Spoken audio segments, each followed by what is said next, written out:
everyone. Hi, Jeremy. Hello. How are you doing? I'm doing great. How are you? Big day for you. Sweet 16. Today Oh, is the yes. 16th anniversary of you Yeah. actually joining Zillow. Yeah, small world. Today, December 1st, 16 years ago, 2009, is when I joined Zillow. So a lot has happened in that time. And in a couple of months, Zillow will be celebrating 20 years as a public-facing service, which is a long time to be overlooking the housing market. And I think a lot of us use Zillow. We use it as a lens, whether it's to look for housing for ourselves or maybe to stalk our exes. I'm not saying that I do that, but maybe sometimes I might. But for those who are less familiar with the core engines of Zillow, would you go through some of the businesses that actually power Zillow underneath? Absolutely. So hopefully there's a lot of Zillow fans in the audience who use the app. There you go. Great to hear. There's more than 100 million people that come to our website or our apps every month. There obviously aren't 100 million people that move every month, right? So many people are doing what Hope is doing and dreaming or stalking or shopping or thinking about it someday. And that is a fantastic service for all. And then there's a few million people that actually are going to move. They're going to rent their next place. They're going to buy their next place. They're going to list their home to sell. And our business is actually helping those folks find professionals. So many folks may already have a real estate agent, but many more don't. First-time home buyers often don't. Renters who are trying to buy don't. And so we help connect people with agents everywhere in the country or with property managers or with loan officers to help them get started. And that's the business. Mm-hmm. So we love everyone using Zillow for any purpose. And when you're ready, we're ready for you. So we're going to get into the big macro picture of housing in the U.S. a little bit later on, but I wanted to at least start our conversation to ground the conversation in giving the background, and especially over the past 2 decades, how has Zillow evolved alongside of the housing market over the past 2 decades? And you've seen so much of those 2 decades. I mean, the big evolution really in all of our technology services is the smartphone we all use. When Zillow was founded, when I joined Zillow, there was no iPhone, right? There was no app store. And so the internet was really the way we all got information, however we could get it. And that's what led to the founding of Zillow. Zillow was founded because the co-founders couldn't find real estate information online. You had to go to a brokerage office. You had to maybe use a book to see what was for sale or what things had sold for. And they thought, well, there has to be a better way to do that. Mm-hmm. So that's how they built Zillow. But like you said, 20 years has gone by. The smartphone has come. We expect all these apps to just work and give us the information on our phone in our pocket 24/7. Now AI is coming and is going to be a technology revolution. And Zillow's business has evolved with that. And so as we talked about, we're not just about helping you look for what's for sale. It's, can we help you find the best agent? Can we get you pre-approved for a mortgage? Can we help you figure out how to list your home? And that's really where the industry is headed. It's headed towards technology doing more of the work for all of us to make it easier to do. Yeah, as a journalist, I love that Zillow has so much data. I mean, your lens is so wide. So I would love to now kind of switch to the big macro picture. Based on the data that you're seeing on Zillow's platform, what is it telling you about the housing market right now? And what is that revealing about the economy? Yeah, the big picture is the housing market is lousy, but like less lousy than last year. That's like the short answer. And what I mean by that is, as you all know, it's an incredibly challenged housing market. Affordability, I mean, we would really call it an affordability crisis. Mm-hmm. Mortgage rates have gone up a lot. That's part of the story, but it's really home prices have gone up so much over the past few years that it makes it very hard for a renter to be a first-time buyer, to be able to afford what's for sale in many, many markets. So it is getting incrementally better this year versus last year versus the year before, but we have a long way to go to get back to a more normal housing market. We were talking backstage about time and how it's very difficult for many of us to remember what it was like living pre-pandemic in the U.S. with a much more normalized, I think, cadence of a lot of things. I'm wondering how much of what we're seeing today is still a hangover from the pandemic, which threw markets into really disarray. Stocks were scattered, but also just our way of living and also the economy and for housing. So how much of this is really comparing it to the craziness that we saw during the pandemic, and how much of it is here to stay? I think unfortunately some of it's here to stay, but it's just time is going to help catch up. So I'll give you a stat as an example. Home prices on average are up almost 100% today versus before the pandemic. Obviously our wages and income is not up 100%, right? So that's why it's less affordable generally. Atlanta is a great example. There was a period in Atlanta where home prices went up 25% in 1 year through that pandemic. And that is a crazy run up in appreciation. So that's why we are still dealing with really the hangover of affordability. And what's driving that now is lack of supply. So really for the last 15 plus years since the global financial crisis, 2008, 2009, we as a country have not built enough housing. And so we've accumulated this deficit of, Zillow estimates, about 5 million homes that we should have been building if we were building at the same rate of household formation. And so what that means is when anyone wants to come and buy, there's less available than there should be. And so that's what pushes prices up, and that's what keeps things so unaffordable. And does your data show that there will be maybe an improvement in the situation? What can we expect based on what you've seen? Yeah, the maybe counterintuitive thing is everyone just looks at mortgage rates and says, oh, when mortgage rates come down, the housing market will get more affordable. It's not directly that, but when mortgage rates come down, many sellers who are sitting on a very low mortgage rate and waiting to move will finally decide to sell and will bring more inventory online. And that will start to solve the supply problem, which will then make things more affordable, which will then make buyers come into the market at a higher rate. There's a term going around right now, job hugging, where people are holding on to their jobs, like house hugging. Yeah, people are mortgage hugging. Yeah, yes. People are mortgage hugging. For sure. I talked a lot about the data that you have. You have this infrastructure into so many aspects of the housing market, but what role specifically are you playing in the ecosystem right now? Yeah, so when you're in a market like this, we are a technology company. We love to just build the software you use, the software your agent uses, that your loan officer uses, but we also have to advocate for policies that help solve these problems. So we spend a lot of time lobbying for zoning and permitting reform to get building online. We spend a lot of time working on making sure access to information for all the buyers, sellers, and renters out there remains available on the internet, because that's not something that is assured.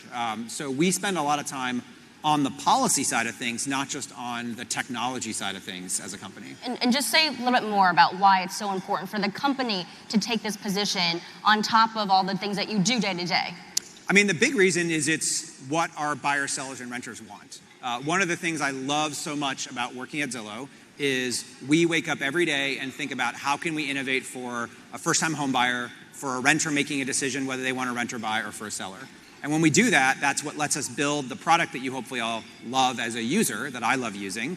But it also has us look at the things, well, how do we make it available so people can buy?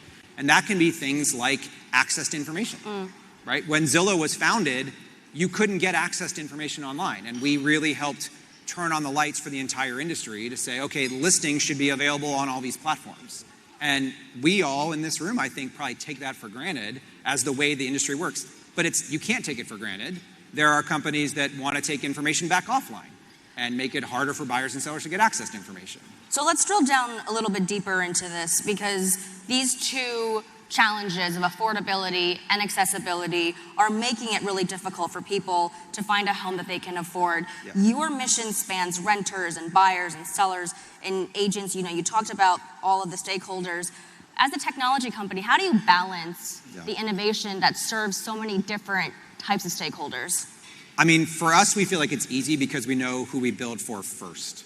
So if you put the buyer or the seller in the room with you, and we do that every day at Zillow, you try and solve the problem they're having, and then everyone else in the market exists to serve them. And so a great example of that is we build a lot of software for real estate agents. If any of you have worked with a real estate agent, they're probably using Zillow software. And they may not show it to you, but they're using it to manage the showings on your listing, or they're using it to manage their conversations that they're having with their clients. But we do all that in service of the buyers they're talking to or the sellers they're talking to. And so that really lets us be clear-eyed on how we build something, because it's like if it's not solving a problem that our users are asking for, then it's not worth our time, or it's maybe not the right thing to build. And your users, again, span every single aspect of the housing market. And it touches so much, regulation, like you said, and policy, even access to credit. What other modernizations outside of what you are doing specifically at Zillow do you think would make it easier for everyone in this room, outside of this room, to find housing, to have more equitable access? I mean, part of what we love about what this organization is doing writ large is financial education and empowerment is a huge part of that. So many people are making these decisions or trying to figure out how to make these decisions, and they don't know where to go. And so education is one of the biggest things we can all do. And I'll give a Zillow example and a non-Zillow example. For our renters, we have the largest rental network in the country. We have more rentals than anyone, and we are trying to create a reusable, portable application that you can use on more and more of them. And we have that now. So renters can come to Zillow, they can pay an application fee once, they can pull credit and build that application once, and they can apply to multiple places. And so that's great for the renter. Of course, you can kind of understand as a renter. It's also great for the landlord, because now this landlord, this individual small business owner, can compete with the big property managers for those renters. They have a more modern digital tool to use because they aren't building software systems the way their competitors are. So that's a great example of like the education that the renter gets actually benefits the landlord as well.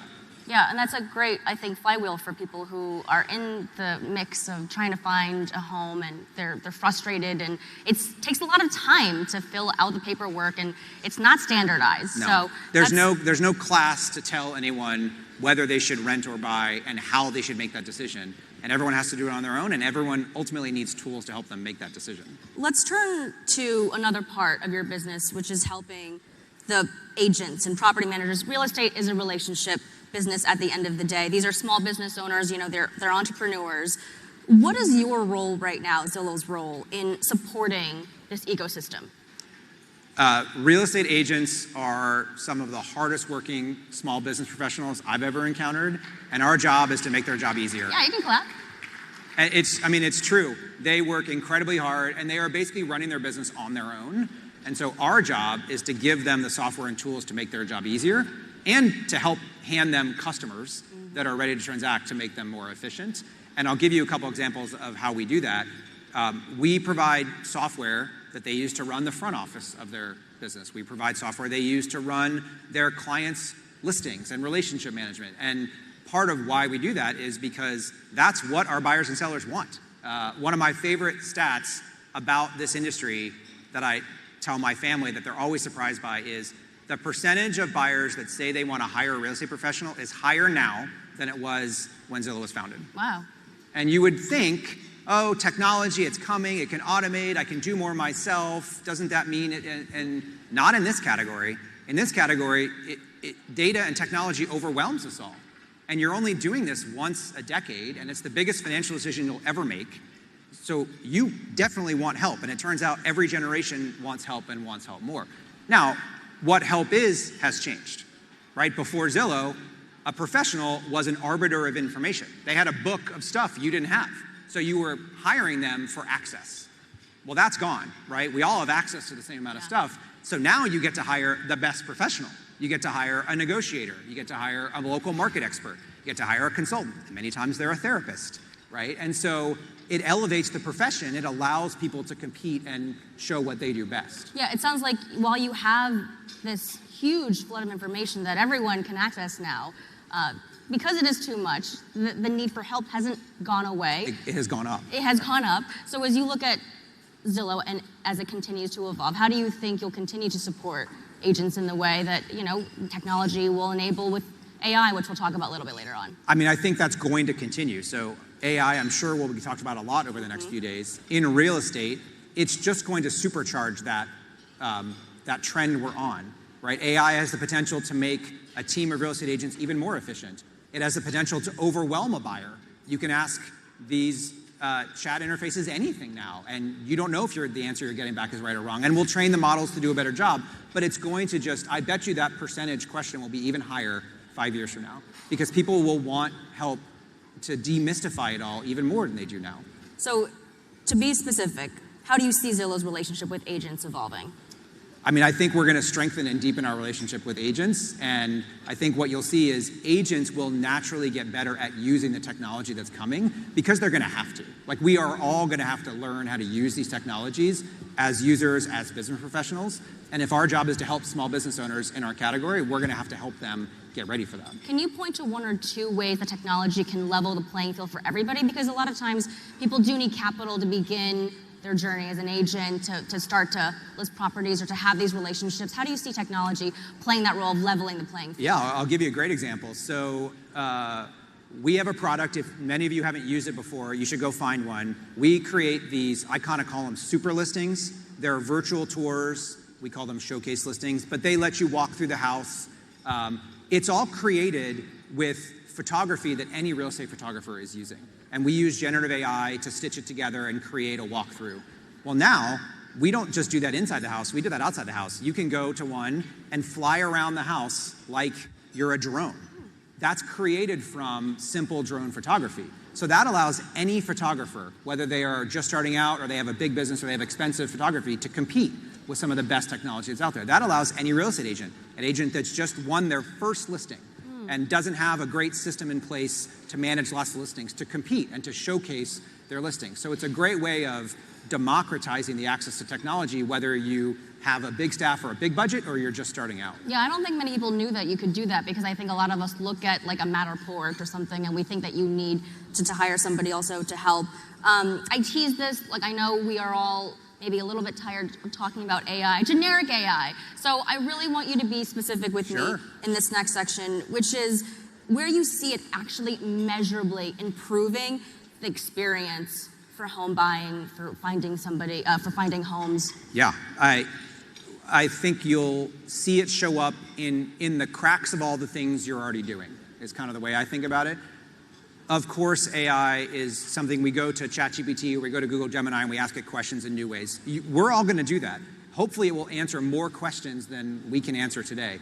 But it already exists in generating the listings I talked about. It exists in the agent software that all of our agents are using. We have more than 100,000 agents that use our agent software. It's a software system called Follow Boss. No one who's not a real estate agent would ever know that software system. But 100,000 agents every month are using it to respond to clients.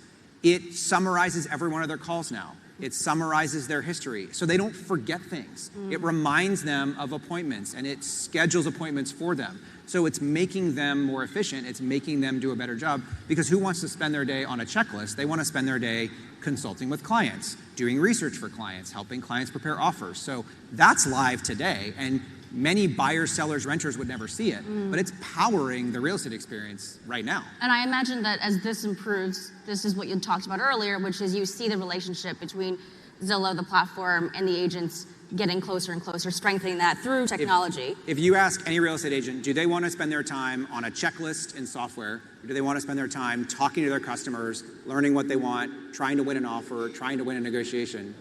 They're going to pick the latter, right? Every one of them. So if we can build software that does the former, that does the busy work, they get to do the people work. So with AI, there's also concern about the algorithms. Is it biased? Is the data clean? Yeah. When you're building these tools and you're using these tools in your platform, how are you ensuring that this is all being done fairly, equitably? It's really important to build AI responsibly. I would make that statement broadly, but I'll definitely make that statement for real estate. And we've learned that in working with a lot of the big players in AI from the beginning. Early on, we worked with OpenAI and Google on integrations and helping them answer real estate questions to show them how quickly you could ask an LLM a question that would answer with a fair housing violation. It would answer with something that just violates fair housing laws because it hadn't been trained. And so we built a trainer, effectively, a fair housing classifier that we use, that we give to everyone to use. It's open source, so you can train a model to say, I can't answer that question, or here's the only way I can answer that question, to help make sure the technology does the right thing. It's just like a simple example of how, as you develop these tools that are moving so fast, that yes, we need to have a little bit of regulation. We need to make sure we can build responsibly, but we have to do it so that we can keep innovating, and you have to balance those things. Well, one thing that you've said in the past, which I think is the through line through all this, is that when you stay focused on the consumer, the path forward becomes clear. For consumers who are confused about AI and they're worried about it, what message do you have for them, especially in the home buying process? I mean, I think the big thing is, well, one, ask for help. Again, one of the things we really benefit from in real estate is we have great professionals. And they're ready to answer questions. And so to me, the technology, it will help us all use Zillow more, but then it will help us all want to get help, I think, more. And I think that's the first thing you would say to anyone who is nervous or demystified. It's great that you have these technology tools that you can ask anything, anytime, anywhere, but then you're gonna want someone to make sure, you're gonna wanna find a professional to validate. But what else are they asking for right now, consumers? I mean, they're also asking for more digitized integrated experiences. So if you pull out your phone and you look at all the categories of apps on your phone, most of them work like a one-stop shop, right? You can summon an Uber, you can book an Airbnb, you can book a restaurant on OpenTable. You can't buy a real estate house, you can't buy a house that way. You can't even get your next rental that way. And the reason for that is because you have to hire multiple people, and then you have to negotiate with a seller who's hiring multiple people. And coordinating all that, and by the way, all 50 states do it differently, is the real estate industry. And that's why when we ask buyers and sellers to describe the real estate process, half of them say they cry during the process, which is one of my, I wouldn't say favorite stats because it's horrifying, but it's a memorable stat that we talk about a lot at Zillow. That's why. Once you click the I want to go button, it becomes a part-time job. And that's why agents are therapists and project managers and coordinators. So technology has the ability to solve that problem. Right? And AI definitely has the ability to help solve that problem. And I think that's where we're headed. It's a bit of a horrifying statistic if you really think about it. Yes, it is. People crying. We're coming toward the end of our conversation, and I wanted to do some fun lightning round questions with you before we end things. First question, what is the most overlooked housing market in the US and why? Ooh, overlooked is a tough one. I will say like what wouldn't be on your bingo card would be some of our hottest housing markets. Are like Buffalo, New York, and Hartford, Connecticut. I don't think if you asked anyone to describe a hot real estate market, that's where they pick. And it's because those are cities that have really strong job growth, and so their economies are growing, relatively affordable real estate prices, and then therefore a lot of buyer demand. And you saw a lot of flight during COVID to certain markets, and I think you're seeing a retrenching around kind of regional secondary cities that have still vibrant economies. That's great to hear. Hartford? Hartford and Buffalo. Buffalo. Yeah. What trends are on their way out? Housing trends, amenities, paint styles, anything that you can share with us so that we don't make these mistakes at home? Yeah, I think what's out is also the other side of what's in, which is a more inflation-savvy buyer. We're gonna, I think, release some 2026 data soon that talks a lot about this, that's people are looking for where can they store their bulk-bought goods and how do they retrofit their garage to do that? They're looking for energy efficiency. And so batteries and solar all of a sudden are a cost-saving measure. If you think about in-home amenities, it's like out our man caves and in our like home gyms and recreational spaces like golf simulators. That's in some ways inflation hedging because it's like I'm gonna spend my time, I wanna do it at home and I wanna do it cost effectively. So that's a bit of a reflection of I think the psyche of a home buyer right now is knowing inflation is real and how can I take account for that as I think about a home. That's great insight. No more man caves. You heard it here first. I don't know about she sheds. Are she sheds still available and popular? Yeah, I don't know. I'll have to check on that one. Okay, other ones that I have found, juice stations, marble sinks, those mentions are down, according to your stats. Barn doors also down, which I thought was a little bit fun. Last question in this lightning round. What are some of the hottest home trends? I know you kind of touch on them being inflation-proof, but anything else that we should be thinking about as, Cyber Monday is today and we're all on Amazon? I mean, I'm going to go more to the financial side versus the kind of fun economic side, but I think demystifying affordability has actually become a bigger trend. One of my favorite stats is when I started at Zillow 16 years ago, we did a survey about we showed how much more time people would spend shopping for anything else than a mortgage. And it was like they would spend more time shopping for shoes than shopping for a mortgage, even though shopping for a mortgage is actually how you save hundreds of thousands of dollars over 30 years. And at the time, we couldn't get anyone on Zillow to start down the financing path. And hey, let's talk to you about financing. Well, you fast forward to today, half of all buyers on Zillow will start with a what can I afford question versus I want to go find a home to buy question. That is an incredible rebalancing. And granted, it's over 16 years, but I think what's going to continue is people trying to make sure they can afford it and asking how can they afford it and learning about down payment assistance, learning what their true cost of affordability is. That trend is up and up and up. And I think even with everything we talked about earlier, that trend is not going away. Well, I don't want to leave this conversation on a down note. I mean, there's so many cards stacked against the folks who are still looking for homes and ones that are affordable. What gives you optimism at this moment when you look around and, again, you see the data that things might turn around? What gives me optimism is that people can get it done and people are getting it done. So we talk a lot about how the housing market is relative to before and how hard it is. And that is all true. On the flip side, 4 million homes were bought and sold last year. 6 million is maybe the normal, but that means almost 8 million people did that last year. And the demand is still there. It's like a coiled spring. The buyer demand across all demographics to want to be a first-time home buyer is there. And the seller demand to move is there. People, as you said, they're kind of hugging their mortgage right now. And so as things stabilize, you're going to see more people be able to afford, and you're going to see more people choose to move. And so you're going to see more transactions happen over time. So that's what gives me optimism. It's like it's just a big coiled spring of demand that's going to uncoil at some point. And so how long will it take to uncoil? I know. If I could answer that question, I'd have a different job. Well, I do have to ask you this one last one, which is forward-looking. In 5 years, if we're back on the stage together, lucky enough to be with all of you, what do you think we'll be talking about then? I think we're going to be talking about a lot less tiers in the transaction. I think Gen AI will have digitized more of the transaction. This idea of a one-stop shop that I pitched you all, hope we will be a lot closer to it.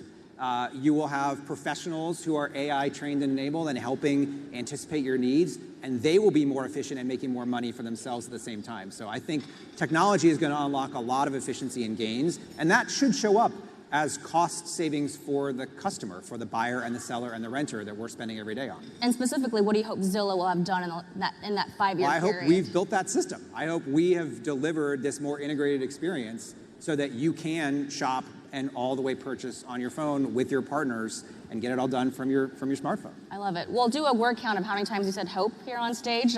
Hope and Hope Conference. Thank you all so much.